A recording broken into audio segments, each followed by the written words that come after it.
but you have power to do. Then he uses another transition word. He says, but will with the temptation also make a way to escape. I'm excited that the Lord thought about me that much. You know, there was a daddy who had a 4-year-old son. His son's name was Madden. He was watching his father take these cartons of empty pop bottles to the car. So back then, you could return empty pop bottles and you could get money for them. His son said, Daddy, can I help you take some of the pop bottle carts to the car? His father looked at him and said, sure, son, you can help me. And so his son, Matt, tried to carry pop bottle cartons, and he got one, and he got a couple other ones, but then he began to struggle because of the weight. And his father saw him, and he saw that the cartons were too heavy for his son. And so his son cried out to him and said, Daddy, I need some help. His father understood, because he understood the limits of his son's strength, and he helped grab the cartons, and he said, I have a son. Brothers and sisters, friends and visitors, there are some times in our lives that we have to look at our Father and say, Daddy, it's getting too heavy for me to carry. And our Father will always say, son, don't worry, I'll take it for you. Brothers and sisters, he says beyond what you're able. In short, there is no trial that is inherently stronger than our spiritual resources. People sin because they willingly sin. Notice that God does not promise to deliver us from the trial, but he does promise to limit it. He says, I will limit its intensity so that it does not overwhelm our ability to handle it. C.H. Spurgeon, the great Baptist preacher, once said, in the course of providence, the Lord tests our graces and the sincerity of our profession. And for this purpose, he does lead us to temptation. We entreat him not to try us too severely. Lord, let not my joys or my sorrows become temptations to me, as I would not run into temptation of myself. I pray thee, do not lead me where I must inevitably meet. In other words, brothers and sisters, God will give us trials, he will give us tests, but we should pray for strength. But I want you to notice this particular thought. He says, but with temptation will provide a way of escape. You've heard me say this before, and I just want to give you a quick Greek lesson.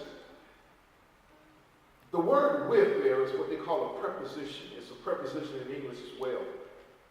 But in the Greek language, there are two primary prepositions for the word with.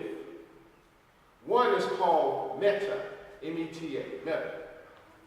You hear it sometimes when you think about metadata. It just simply means with data. It literally pictures nearness. Adam was near Eve, or Adam was with Eve. That pictures nearness or closeness.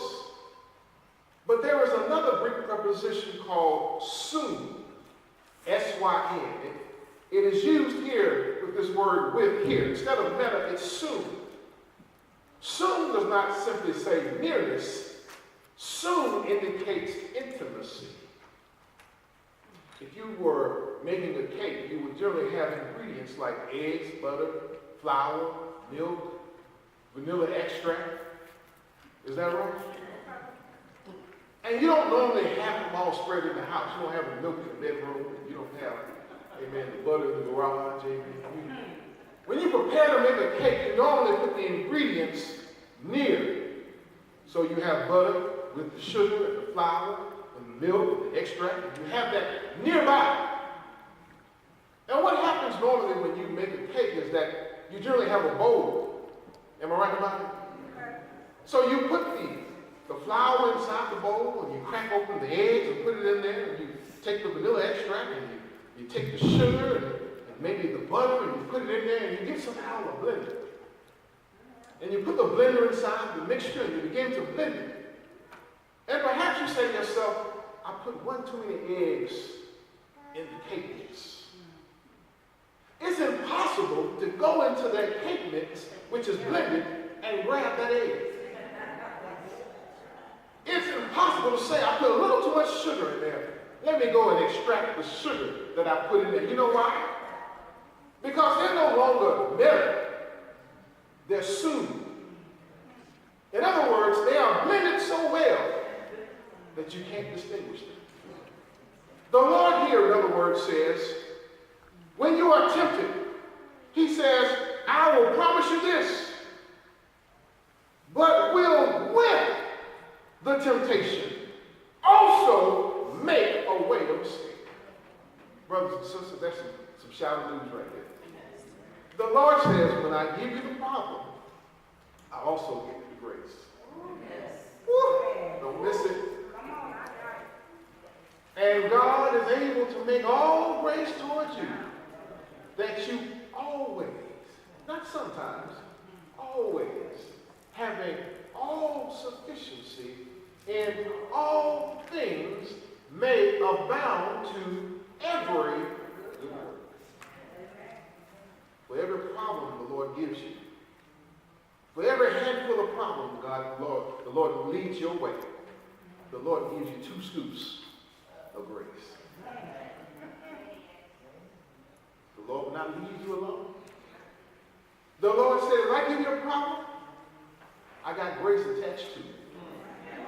Hallelujah.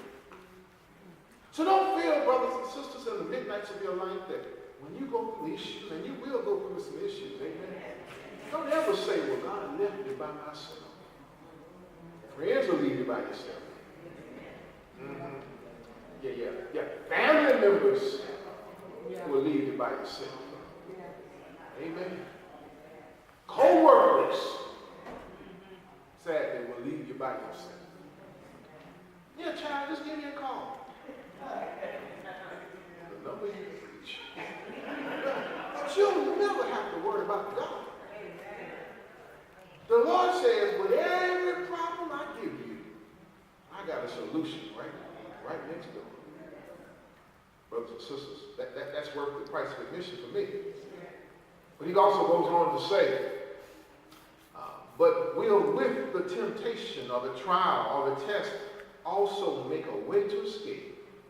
And then lastly, but certainly not least, he says, when you go through your trials, when you go through your temptations, when you go through your problems, when you go through the changes, the troubles of life, he says, lastly, when you go through all these things, I want you to understand something, brothers and sisters. He says, I'm going to give you strength so that you can bear it. There's nothing in this life. I don't care if it's a bad doctor's report. I don't care if it's the threat of losing your life for whatever reason.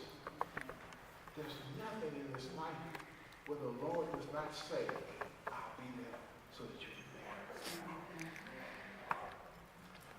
What you are hearing are whispers from the devil. I know it's the devil.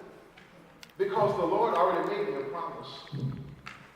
And the only way I can not have a promise is if I forfeit. And so, brothers and sisters, friends and visitors, I want you to understand, the Lord says, I will never. That's a promise. I will never is something God said. And the Bible says by 2 immutable things, it is impossible God to lie. God said it. It's done. The same God that said, let there be. It was done. The same God that beautified the world with mountains and rivers and streams. That caused trees to grow. That put up the sun in the sky. That never went out of order. It's the same God that says, I'll be with you. Brothers and sisters, friends and visitors, no matter what trial you go through in your life, God is always there. Because he's made a promise. He says, with the problem, I'll give you my promise. He says, you will be able to bear it. And the phrase itself is beautiful because it pictures something or someone who is under a weight. See, the word patience in the Greek text doesn't simply mean to wait. Sometimes we say, well, Lord, bless me with patience. Be careful. Because what the Lord will do in some cases is he will put weight on you. Your weight might be a husband that ain't right. Amen, somebody. Your weight might be children that can't get right. Your weight might be church members that don't act right. Whatever your individual weight is, the Lord sometimes says, I'm not going to remove the weight. No. Listen, you don't get stronger as an athlete. You don't get stronger by lifting lightweight.